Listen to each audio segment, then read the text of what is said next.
Bienvenue chers téléspectateurs sur ABC, c'est moi Zala Lamourkana avec le journal. Le Premier ministre Dr Abiy a annoncé que des terroristes non éthiopiens ont rejoint le groupe du TPLF dans la bataille du front de Wollo dans la région d'Amara. Le Premier ministre a informé les hauts responsables du gouvernement des affaires courantes qui se déroulent en Éthiopie.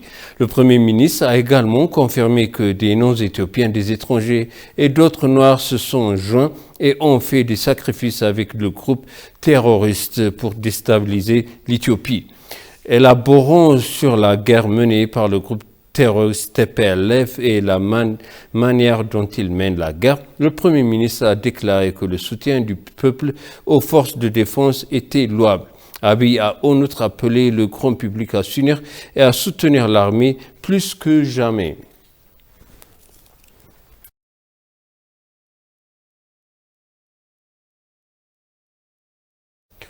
Le conseil du groupe des affaires sociales du Premier ministre, le diacre Daniel Kibret et le PDG de l'Ethiopian Broadcasting Corporation, Fissa Itagasu, ont déclaré à ETV que le terroriste TPLF avait entrepris divers efforts en utilisant son potentiel maximum pour démanteler la nation. Voici le reportage de Tesfaye Oldemkel.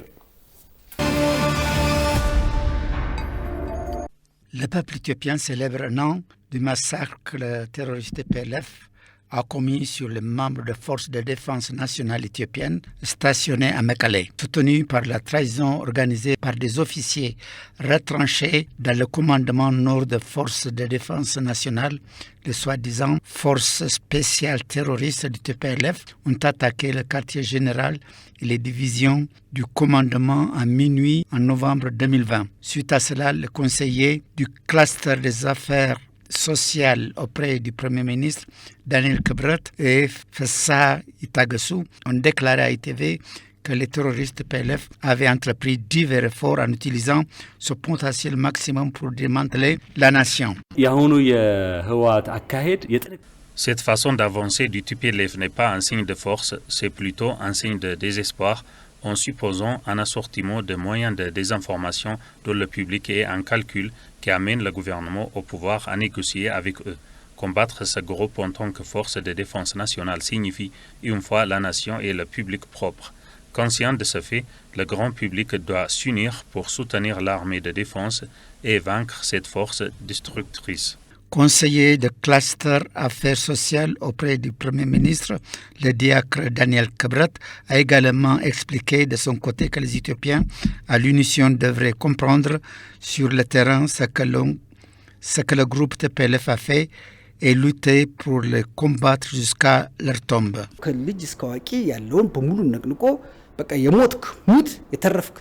Avoir toutes les personnes majeures, des enfants aux personnes âgées, et les organiser pour détruire, piller, tuer et accomplir tout ce qu'elles souhaitent.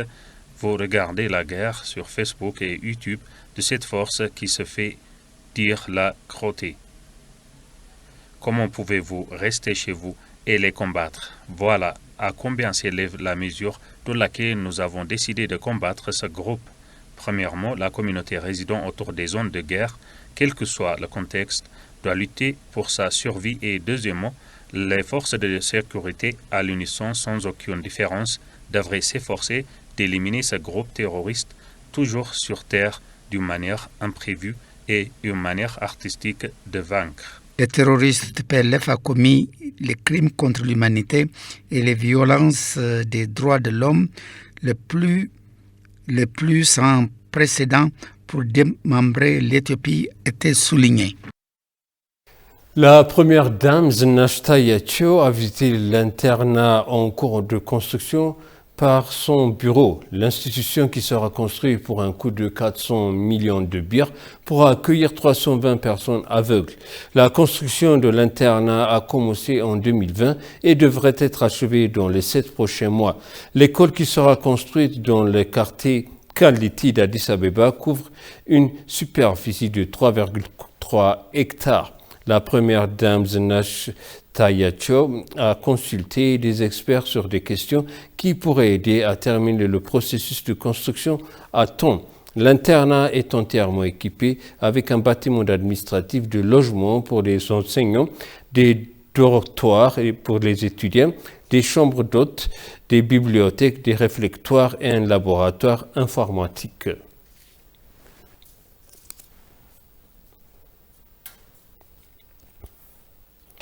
L'ambassadrice américaine Geta Pace s'est rendue à Hawassa et a rencontré les chefs d'entreprise, des travailleurs de l'université et du journalistes pour parler des programmes du gouvernement américain. L'ambassadrice a visité le parc industriel d'Hawassa, le premier parc industriel durable du textile et de l'habillement en Afrique. Les travailleurs ont déclaré à l'ambassadeur que la loi sur la croissance et les opportunités en Afrique, AGOA et d'autres soutiens des États-Unis avaient un impact positif sur leur vie. L'ambassadrice Pace a souligné que les États-Unis et l'Éthiopie ont un objectif commun de garantir que le peuple éthiopien continue de bénéficier à l'AGOA. Les États-Unis sont prêts à travailler avec le gouvernement à cette fin.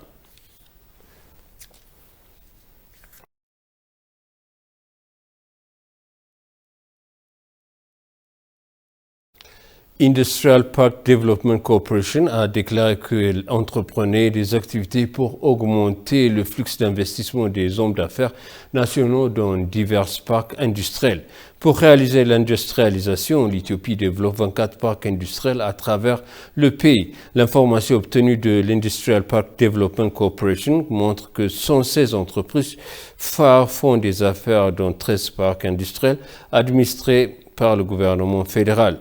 La société entreprend des activités pour résoudre les problèmes avec la Banque de développement d'Éthiopie pour préparer 80% de prêts pour les hommes d'affaires nationaux pour s'engager dans le secteur manufacturier.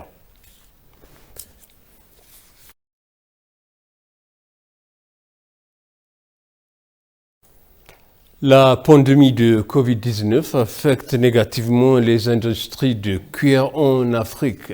La 5e conférence internationale de cuir et de produits en cuir a débuté ici en Éthiopie. Moubarak Moussa a plus.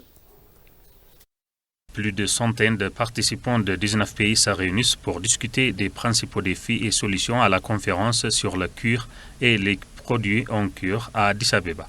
S'exprimant à cette occasion, Gabres Gabramadine, qui est le directeur exécutif par intérim, a déclaré que la conférence apportera le nouveau réseau ainsi qu'une coopération plus large entre les pays africains pour développer l'industrie du cuir. S'adressant à ITV, Mokonan Mariam, conseiller de l'Institut africain du cuir et des produits en cuir, a pour sa part annoncé que la conférence est importante pour promouvoir la vaste industrie du cuir auprès du reste du monde. La conférence est également importante pour tirer de bonnes leçons du monde développé, a ajouté Mokonan. La 5e conférence internationale du cuir est la première conférence sur le cuir en Afrique. Il est également important d'absorber les bonnes pratiques et d'apporter des orientations pour résoudre les défis d'autres pays. Cette conférence offrira à l'Éthiopie de bonnes opportunités de promouvoir les industries de cuir inexploitées dans le reste du monde. Les données de 2020 montrent que le nombre de payeurs de l'industrie du cuir a diminué de plus de 4,1 milliards en raison de la pandémie de Covid-19.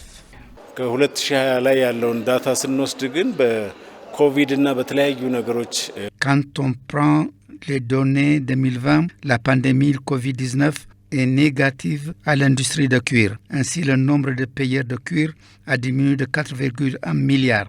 En particulier, lorsque nous voyons le secteur de la chaussure, le marché de tous les types de chaussures est affecté par Covid-19. Plus précisément, les produits de chaussures imperméables sont gravement endommagés par la pandémie. Les informations obtenues de l'African Laser and Laser Products Institute montrent que les pays africains doivent prendre des mesures appropriées pour stimuler l'industrie de cuir sur le continent.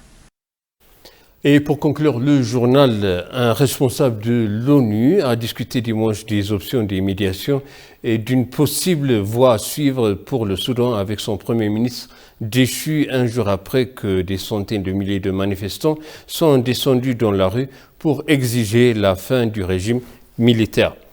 Tard dimanche, des sources judiciaires ont confirmé la libération d'Ibrahim Gandour, chef des anciens partis au pouvoir dissous et d'autres anciens responsables islamistes.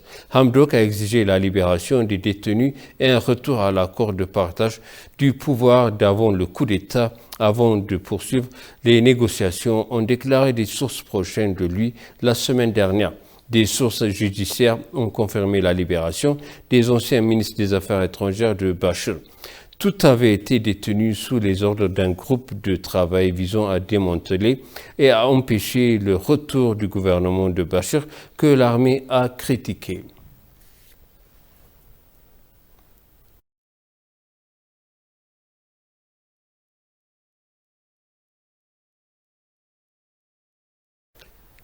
Et maintenant, je vous rappelle les titres principaux. Le Premier ministre a annoncé que des forces non éthiopiennes ont joint le groupe terroriste TPLF dans la bataille du front de Oued.